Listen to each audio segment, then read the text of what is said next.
Bagi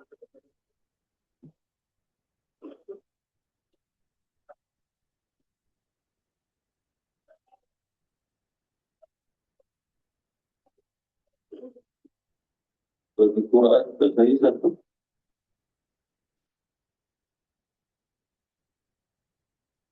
Satu Quran. Yang Quran tak mau terjemahan di Quran.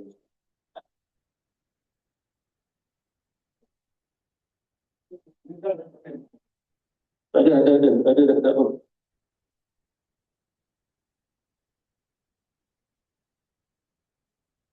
Bisa, ya. Oh.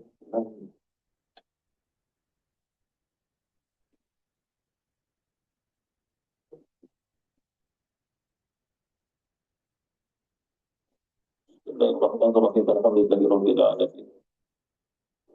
Musta'in wal 'aqibatu lil muttaqin wassalatu wassalamu ala nabiyyina wa habibina wa syafi'ina wa qudwatina ayyidina fi qulubina Muhammadan 'abduhu wa rasuluhu wa habibuhu wa shafi'uhu wa qadibuhu. Amma ba'du. Assalamualaikum warahmatullahi wabarakatuh. Jadi kita selesaikan pada ayat yang ketujuh, muka surat 550, tujuh yang ke-28, surat Al-Mumtahanah. Telah kita pelajari sampai pada bainal ladzina 'adaitum minhum mawaddah. Jadi kita sambung Allahu qadirun wallahu ghafurur rahim.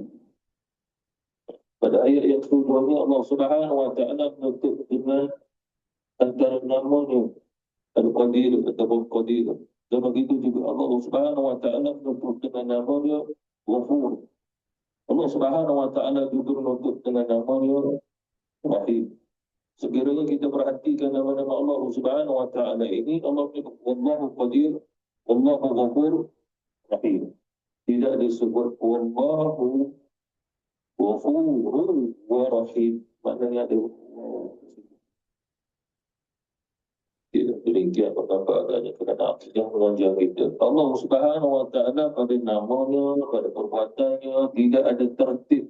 Tertib ini susunan satu, dua, sifat pertama, sifat kedua, tidak ada. Walaupun kita belajar akidah seperti mana sifat 20, sifat pertama, sifat kedua, sifat ketiga yang wajib bagi Allah Subhanahu wa taala sehinggalah sifat yang ke-20 dan sifat yang mustahil sampailah sifat yang harus pada Allah Subhanahu wa taala.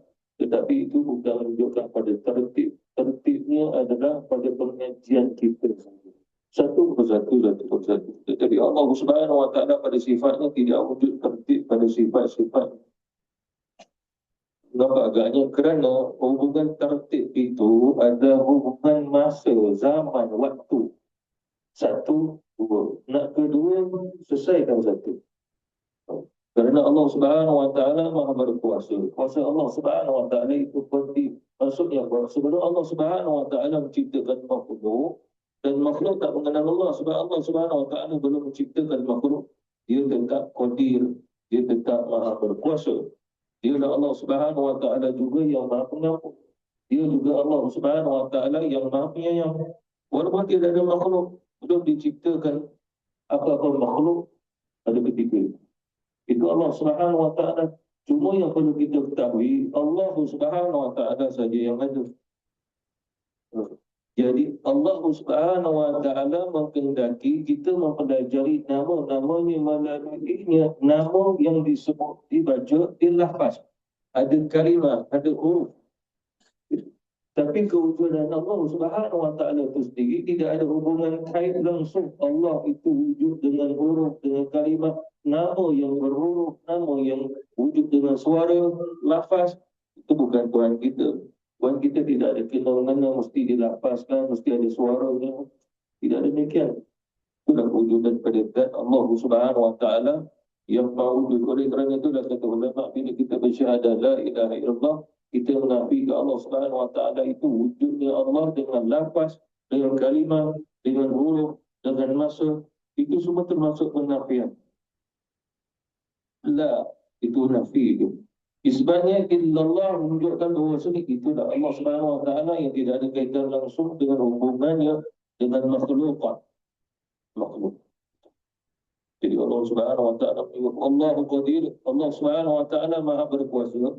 Cuma pertanyaan, apa kaitannya Maha berkuasa ni Allah dengan yang disebut oleh Allah?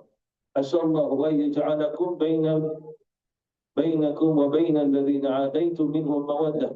Semoga Allah Subhanahu wa taala menjadikan mereka dan juga di antara orang-orang yang menjadi musuh mereka, sehingga di antara mereka datangnya mawaddah, kasih dan sayang. Apa kandung di sini? Ini adalah arwajah pengharapan kita bagi orang Islam mengharapkan musuh Islam. Jadi Islam itu maksudnya. Ini harapan. Dan kita tidak boleh mengislamkan sesiapa kerana apa? Allah Subhanahu wa taala yang memberi hidayah pada siapa yang dikehendaki. Itu yang tadi sudah akidah dan sunnah wal jamaah. Sayang bagaimanapun kita kepadanya, tetapi sekiranya Allah Subhanahu wa taala tak memberi hidayah padanya, itulah keadaan. Di mana Allah Subhanahu wa taala memberi hidayah kepadanya Abdullah bin Jahsi di Islam di Mekah lagi. Hijrah dengan hijrah yang pertama pergi ke Habsyah bersama isterinya Ummu Habibah. Rombongan bersama ketuanya Sayyidina Uthman, begitu dengan Ja'far bin Abi Talib sampai ke Habsyah. Orang-orang di sana termasuklah dikatakan rajanya Najasyi gitu, berpenganut dengan agamanya Nasrani. Kalau kita tidak sebut Nasrani pun, dia adalah berpegang dengan kefahamannya Nasrani. Tetapi Najasyi kemudiannya masuk Islam. Orang-orangnya, pendeta-pendetanya dan sebagian orang di Habsyah masuk Islam. Yang menghairankan adalah Abdullah bin Jahsi, jadi yang Nasrani. Dia ajak isterinya Ummu Habibah Islam untuk ikut dia sebagai Nasrani. Dia tidak mahu. Sehinggalah suaminya ini, Abdullah bin Jahsi, mati sebagai Nasrani. Siapa dia? Asalnya adalah sahabat Rasulullah dan taat kerana dia pergi hijrah. Ja'far bin Abi Talib dakwah Islam, di sana masuk Islam, yang kita pula masuk Nasrani, yang Nasrani dah masuk Islam. Dari Allah Subhanahu wa taala. Mati suaminya, akhirnya iddah. Rasulullah sallallahu alaihi wasallam masuk Madinah, akhirnya mengkahwini Ummu Habibah, di mana ia menjadi wakil Rasul meminangnya Ummu Habibah Najasyi Gusti. Mas kawinnya 400 dinar. Oh, baloi.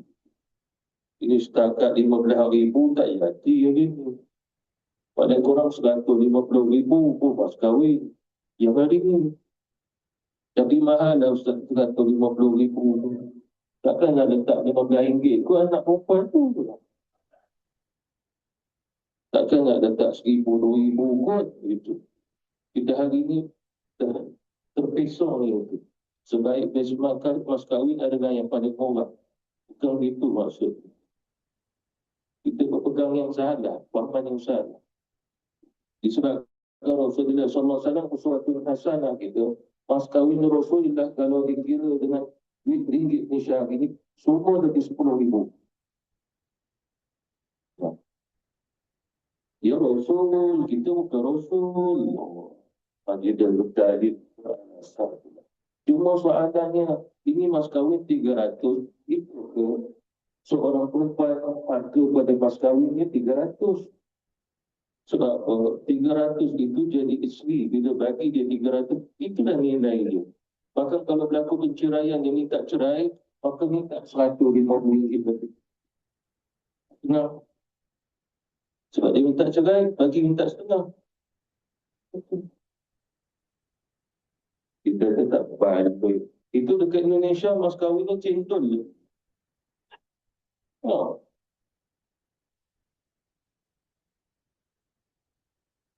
Jadi mengapa Allah Subhanahu wa taala menyebut Allahu Qadir? Allah Subhanahu wa taala itu Maha berkuasa kerana Allah berkehendak dan berkuasa untuk memberi hidayah kepada manusia sehingga di Islam. Sehinggalah dia pun menjadi mawaddah, Maksudnya dulu adalah musuh Allah dan Rasul. Kemudian Allah Subhanahu wa taala memberi hidayah sehingga di Islam. Apa maksud Allah berkuasa mengubah hati seorang musyrik menjadi mukmin? Seperti mana contohnya Khalid Al-Walid, Amr Al-Auf. Ini semua adalah musuh-musuh Allah dan Rasul. Kemudian Allah Subhanahu wa taala memberi hidayah dengannya hidayah irsyad dakwah Rasulullah sampai dan mereka terima. Akhirnya mereka pun masuk Islam. Apa maksudnya bila mereka masuk Islam, itu Khalid Al-Walid disebut sebagai Sayyidullah. Dan Allah. Kan luar biasa. Itu nama maksud Allahu Qadir. Allah Subhanahu wa taala Maha berkuasa untuk mengubah hati seseorang sehingga dia menjadi musuh Allah hari ini. Malam itu Allah mengubahnya menjadi kekasih Allah, langsung esok dari Islam dan beriman. Itu yang berlaku kepada Abu Sufyan. Itu nama Allahu Qadir. Jadi oleh kerana itulah tentang mawaddah kasih sayang ini bukan satu perancangan pemikirannya makhluk akal kita. Dia keluar pada akal. Seperti mana dalam surah Fussilat juga Allah Subhanahu wa taala menyatakan bahawasanya dia mungkin hari ini menjadi musuh kamu, esok lusa dia menjadi orang yang paling kamu sayang.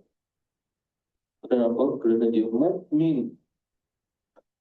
Maka ramai saja di antara mereka dengan kuasa Allah, mereka musyrik, lalu jadi orang Islam, beramal saleh, jadi ahli taqwa, ahli iman, lalu menjadi wali Allah Subhanahu wa taala, menjadi para wali Allah Subhanahu wa taala. Itu dah masuk kuasa Allah. Allahu Qadir. Wallahu Ghafurur Rahim. Dan Allah Subhanahu wa taala Maha Pengampun lagi Maha Penyayang. Mengapa Allah kaitkan Maha Pengampun di sini? Kerana pemikiran manusia yang salah dalam meletakkan sesuatu yang tidak layak kepada ketetapan Allah. Ini akan disebut makul. Kadang-kadang umat Islam ini dia berfikiran Allah Subhanahu wa taala kalau orang begini dia tidak akan memberi hidayah kepada orang ini. Akan dikata begitu. Dia mendahului qadirnya Allah, mendahului takdirnya Allah, sedangkan dia bukan tahu. Jadi apa maksud kesalahan adalah bila melihat seseorang, kalau orang macam ni tak akan dapat hidayah sampai mati. Dia menyatakan demikian.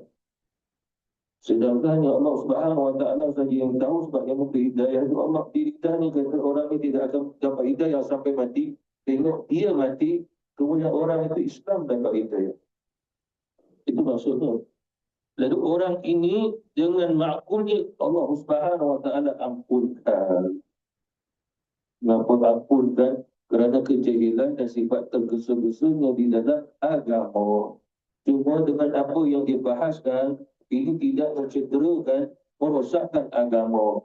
Itu saja. Bagi orang alim melihat ini orang tergesa-gesa adalah orang-orang yang biasanya jahil dengan agama. Itu saja. Cuma tidak memudaratkan umat Islam. Sebab umat Islam dipelihara oleh Allah pada dia mu'min. Allah mau jaga dia agar dia tak terikut berpegang pendapat orang mungkin tu. Allah jaga dia. Itu berkasih sayang. Maknanya Allah Subhanahu wa taala kembali merahmati setelah Allah memberi keampunan. Seterusnya, firman Allah, la yanhaakumullahu 'anil ladzina lam yuqatilukum fid din wa lam yukhrijukum min diyarikum an tabarruhum wa tuqsitu ilaihim innallaha yuhibbul muqsitin. إنما ينهاكم الله عن الذين قاتلوكم في الدين وأخرجوكم من دياركم وظاهروا على إخراجكم أن تولوهم ومن يتولهم فأولئك هم الظالمون. صدق الله العظيم. Di sambungan ayat yang kita pelajari pada malam ini.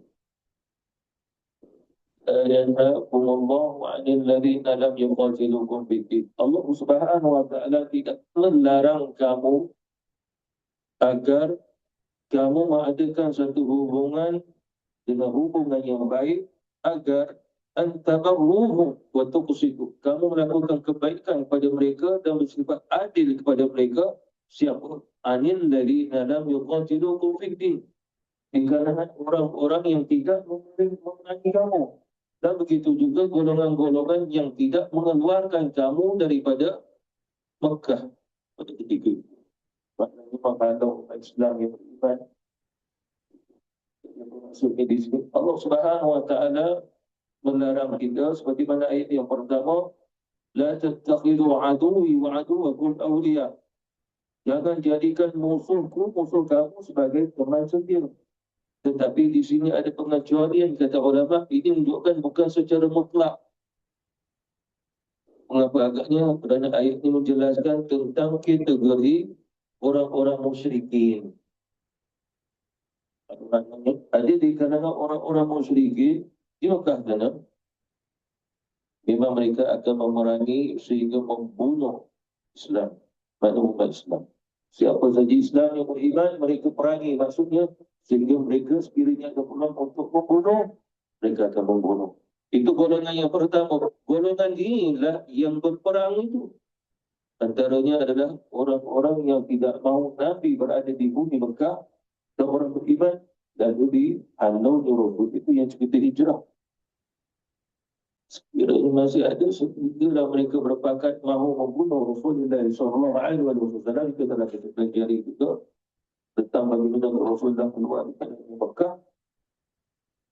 Itu golongan yang pertama. Golongan yang kedua adalah orang yang mana mereka tidak berani untuk memerangi Rasulullah dan juga umat Islam. Mereka juga tidak termasuk kelompok-kelompok yang menghalau Rasulullah SAW ataupun berpangkat ataupun bersetuju untuk Nabi orang Islam keluar daripada bumi Mekah. Kelompok ni, mereka ni bukan kelompok yang golongan yang kedua, kata ulama-ulama, tidak termasuk. Itu kelompok yang kedua. Kelompok yang ketiga tak berani secara perbuatan, cuma mereka sah. Kalau kamu nak halau Muhammad, silakan. Cuma kami tak berani nak halau dia. Dengan tangan kami, dengan pedang kami. Tak berani. Itu kelompok. Jadi kelompok yang Allah Subhanahu wa taala kata la yanhaakumullahu 'anil ladzina lam yuqatilukum fid din wa lam yukhrijukum, ini kelompok yang mana?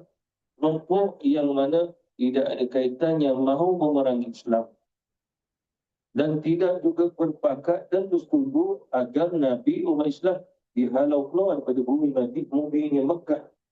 Mereka tak termasuk kelompok itu. Kenapa agaknya? Kerana di antara mereka itu masih ada sangka baik. Kerana di antara mereka memandang itu yang bersama Rasul adalah anak rezeki. Yang bersama Rasul yang keluar itu siapa? Suaminya, dia isteri. Jadi tidak sanggup untuk melihat bahawasanya kerana mereka keluar ke Rasulullah lalu nak memusuhi, memerangi sampai membunuh mereka. Tidak sampai demikian. Jadi inilah golongan-golongan yang masih ada yang mawaddah. Ini menunjukkan bahawasanya Allah Subhanahu wa taala tidak melarang kita, melainkan pelarangan itu atas orang-orang yang memusuhi. Memusuhi di sini adalah atas dasar agama. Sebab Allah Subhanahu wa taala menyebut fiddin, atas dasar agama. Jadi ini golongan yang mana Allah Subhanahu wa taala mencabut secara mutlak. Apa maksudnya? Baru sekiranya berlaku secara mutlak, walaupun dia tak memerangi kita, asalkan dia adalah musyrik, haram bagi kita berbuat baik pada dia. Itu kaedah mutlak. Siapa yang dia sembah berhala, dia musuh kita kerana dia musuh Allah. Dan apa yang perlu kita lakukan? Kita tidak boleh melakukan kebaikan atas mereka. Ini maksud, tidak boleh berfikiran demikian. Kerana Allah Subhanahu wa taala turunkan ayat ini bahawa boleh kamu mengadakan hubungan yang baik dengan mereka selagi mana dia ada perjanjian dengan kamu, selagi mana juga mereka tidak pernah pun mahu cita-cita memerangi kamu. Itu maksudnya apa? Maksudnya adalah Allah membenarkan kita umat Islam melakukan kebaikan bagi mereka yang melakukan kebaikan kepada kita. Dan mereka bukan datang untuk memerangi kita. Inilah golongannya. Sebagai ulama kata ini turun tentang Rasulullah, ada perjanjian dengan orang-orang Quraisy, dengan sukunya Khuza'ah, gitu kelompoknya. Perjanjiannya apa? Tidak ada permusuhan, tidak ada peperangan, tidak ada angkat pedang. Padahal mereka musyrikin. Musyrikin. Bila disebut perjanjian di sini, perjanjian itu awal sehingga dia akan berakhir. Perjanjian itu akan berhenti. Bila perjanjian itu berhenti, maka peperangan akan wujud. Tetapi walaupun perjanjian itu dah selesai, tak wujud dengan peperangan. Nah, golongan ni, antara ruh agar kamu buat kebaikan pada mereka. Oleh kerana itulah Rasulullah SAW tidak memerangi sukunya Khuza'ah kerana perjanjian tersebut. Padahal mereka adalah musyrikin. Jadi ini menunjukkan bukan semua musyrikin boleh kita memerangi mereka. Tetapi Allah perintah buat baiklah kepada mereka. Sebagian lagi kata ulama ayat ini turun tentang Asma bin Abi Bakar radhiyallahu anhu. Anak ada Abu Bakar Siddiq. Dulu Abu Bakar Siddiq sebelum dia masuk Islam, dia ada seorang isteri namanya Qulaibah. Qulaibah. Hasil daripada perkahwinan Abu Bakar dengan Qulaibah dapat anak diberi nama Asma. Kemudian Abu Bakar masuk Islam. Isterinya Qulaibah tidak mahu masuk Islam. Anaknya Asma ikut ayah bundanya Islam. Sampai mana? Sampai hijrah. Maka Rasulullah hijrah. Tapi sebelum itu, umat Islam hijrah dulu, pergi ke Madinah. Jadi termasuk adik keluarga Abu Bakar Islam. Jadi ada di Madinah, Al-Munawwar.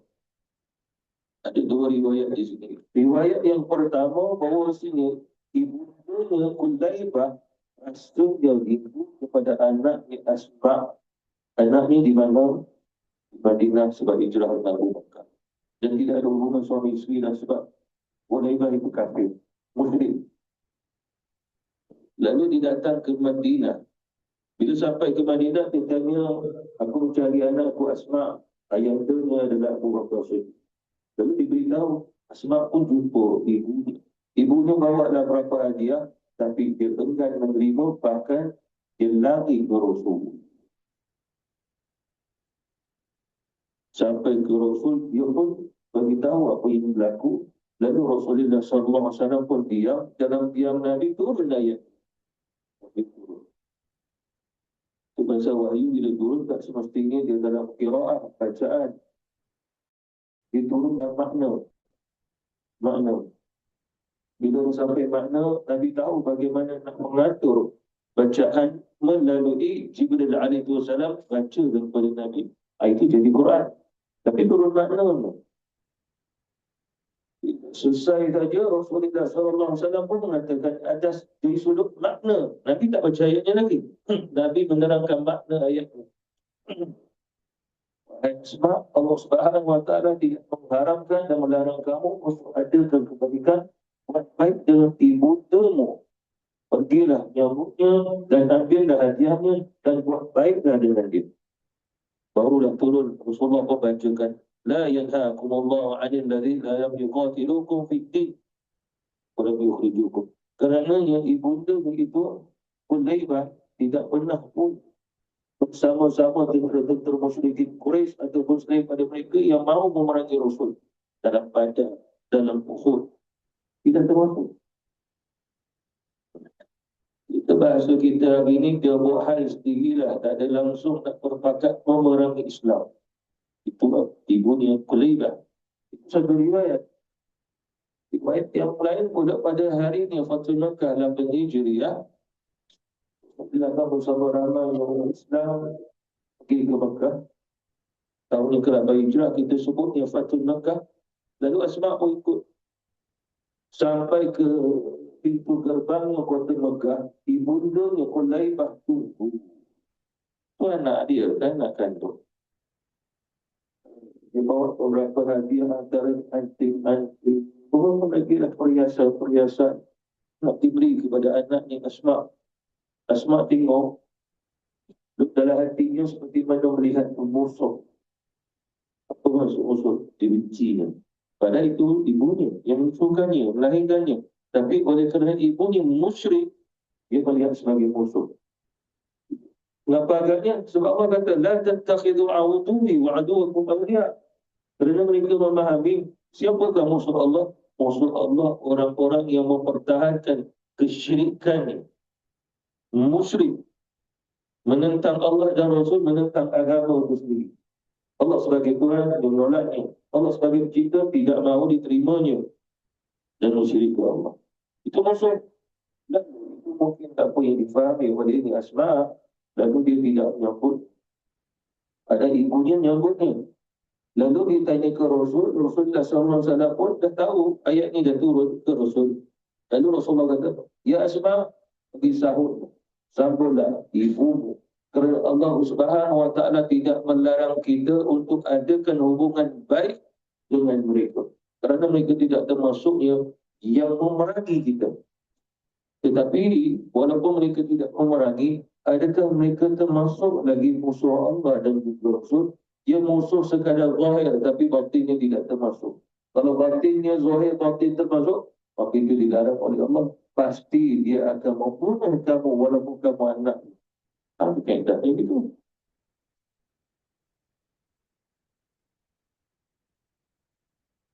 Al-tabarru agar kamu melakukan kebaikan kepada mereka, waktu itu dan juga wa'adillah dengan mereka. Kata ulama adil di sini, ini hukum untuk kita juga.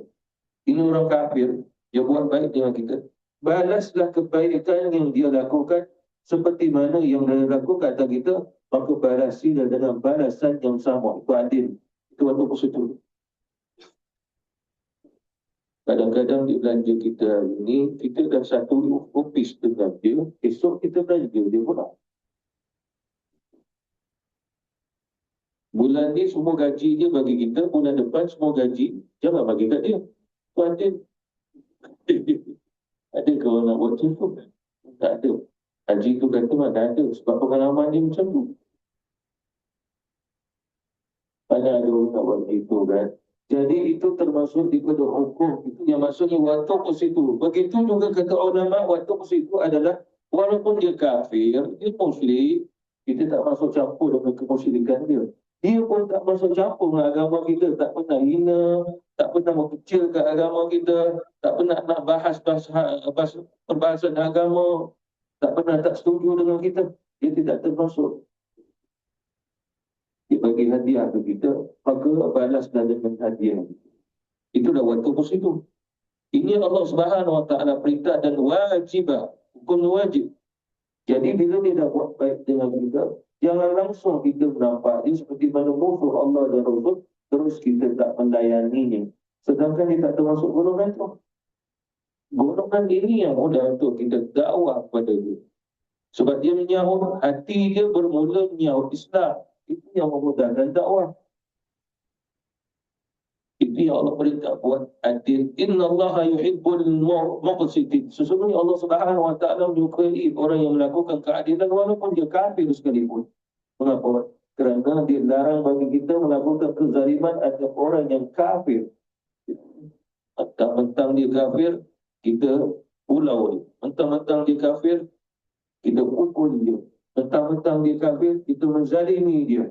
Itu salah dalam Islam disebabkan apa? Disebabkan dia adalah termasuk orang-orang yang berada di dalam neraca sunnatullah subhanahu wa ta'ala. Maka apa? Kenapa? Kerana dia juga perlu diberi peluang untuk belajar Islam agar dia sebagai Allah beri hidayah dalam Islam. Kalau kita cerca dia, kalau kita laknat dia, kalau sekiranya kita termasuk menzalimi dia, melihat kebaikan Islam itu, kita perlu bersifat adil dengan dia. Kaedahnya begitu. Tapi adil itu mesti bertempat pada tempat yang betul. Jangan pada tempat yang musyarah. Itu pada zaman Rasulullah SAW datang orang kafir tidak diadili. Ini sahabat Rasulullah, sahabat besar Rasulullah. Tetap Nabi ma'adili kalau dia betul-betul dia walaupun dia kafir. Kaedah Rasulullah itu kaedah wahyu. Itulah adil kerana Allah Subhanahu Wa Taala perintah demikian turun Jibril kata Rasulullah, ya Muhammad, Allah Subhanahu Wa Taala memerintahkan kau melakukan kebaikan, keadilan pada jiran tetanggamu walaupun mereka kafir. Wajib. Apa maksudnya di sini? Kerana itu adalah akhlakul Islam. Itu dakwatul Islam.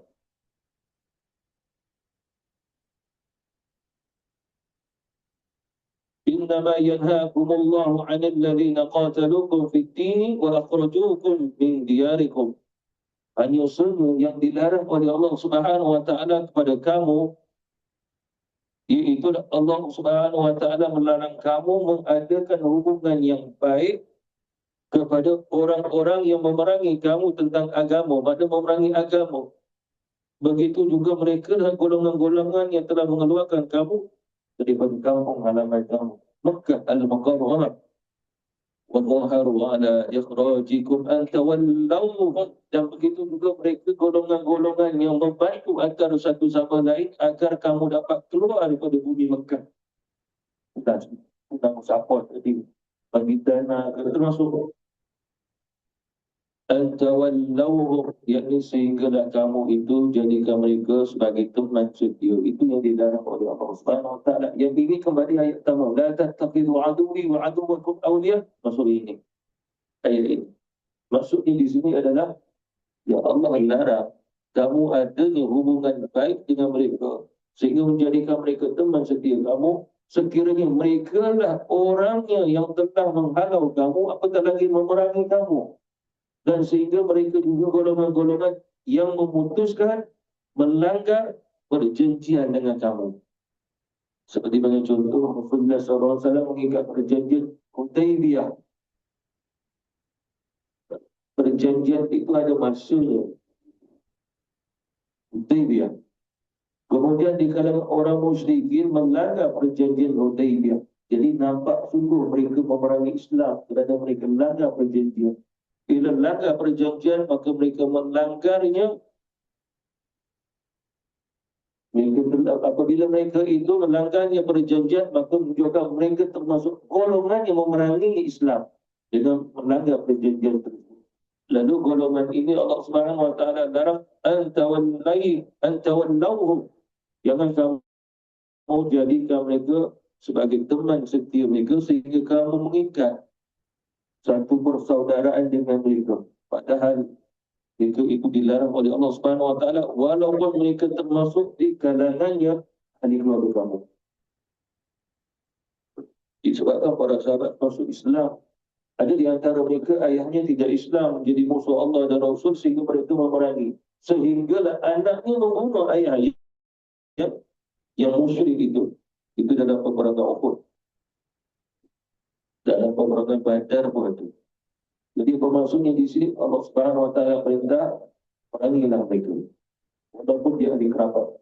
Jadi sahabat Rasulullah membunuh ayahnya sendiri kerana ayahnya termasuk yang ini. Ini yang dilarang oleh Allah Subhanahu wa taala. Ini yang menghalau Rasulullah. Ini yang berbakat agar bumi Mekah disinari dengan berhala-berhala, bukan disinari dengan Islam. Inilah masuk peperangan fikih di sudut agama.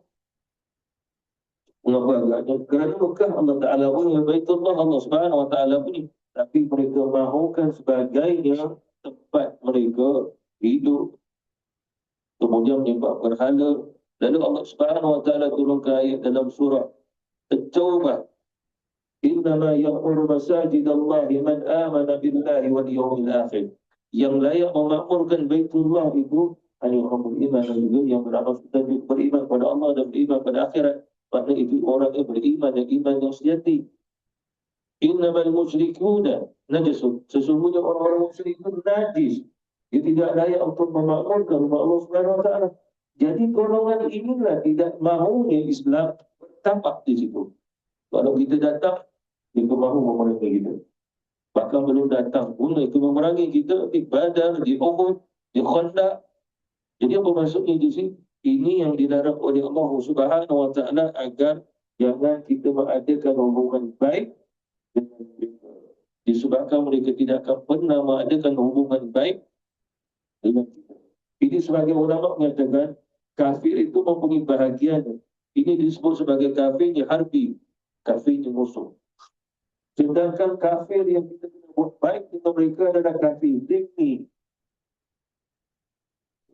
Ada Rasulullah barang siapa yang menyakiti dia zimmi, sama menyakiti aku. Maka tidak boleh menyakitinya kafir. Dhimmi maksudnya di bawah pada janjian ataupun mereka yang tak buat masalah. Bahkan mereka bayar cukai kepada kita. Mereka berada di mana? Mereka berada di Madinah. Mereka juga berada di Mekah melalui perjanjian tersebut. Ini golongan kita tak boleh kacau sebab mereka pun tak buat kacau dengan kita. Tetapi kita akan memerangi golongan yang ini. Yang ini yang dilarang oleh Allah Subhanahu wa ta'ala, dan larangannya ini mutlak. Maksud mutlak, maksudnya adalah jangan sampai jiwa, hati, perasaan kita jatuh kepada mereka. Kerana Allah menyebut, wa may yatawallahu, maka barang siapa yang menjadikan mereka teman setia, fa ulaika humul zalimun, maka mereka itu adalah orang-orang zalim. Apa? Mawaddah, cinta, kasih diletakkan pada bukan tempatnya. Orang yang membenci Allah dan Rasul, orang yang membenci Islam, orang yang tidak mahu Islam, yang menghina Islam, lalu kita pula sayang dengan dia.